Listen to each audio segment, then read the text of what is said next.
अब भोले बाबालाई जल कसरी चढाउने सुन्नु है।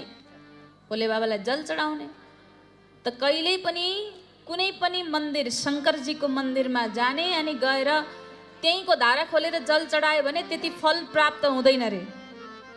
सुन्नु है, त्यहीँको धारा खोल्ने अथवा त्यहीँ राखेको जललाई उगाएर मैले त जल चढाइदिएँ भन्ने लाग्दो होला कतिजनालाई, त्यसको त्यति फल प्राप्त हुँदैन रे। श्रावण मासमा हजुरले सक्नुहुन्छ भने सकेसम्म आफ्नै घरको जल बोकेर अथवा कुनै तीर्थको जल बोकेर कुनै नदीको जललाई लिएर लोटामा, तामाको लोटामा लिएर जानुहोस्।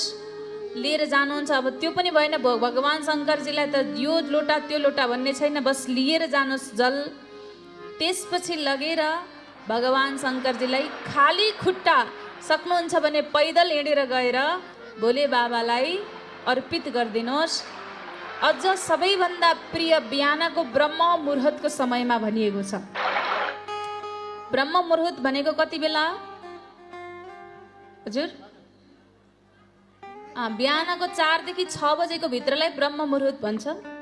त्यो समय सकेसम्म चढाउने प्रयास गर्नु। यदि सम्भव छैन भने पनि हजुरले श्रावणको सोमबारको दिन भगवान शङ्करजीलाई जल अवश्य चढाउनु होला।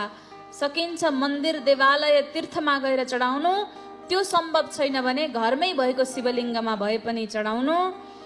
कुनै मन्दिर देवालय थानमा गएर चढाउनु। नदीमा गएर स्नान गर्दै हुनुहुन्छ भने त्यही नदीको माटोलाई ल्याएर बाहिर शिवलिङ्ग बनाएर त्यही नदीको जललाई ल्याएर भए पनि चढाइदिनु। अब भोले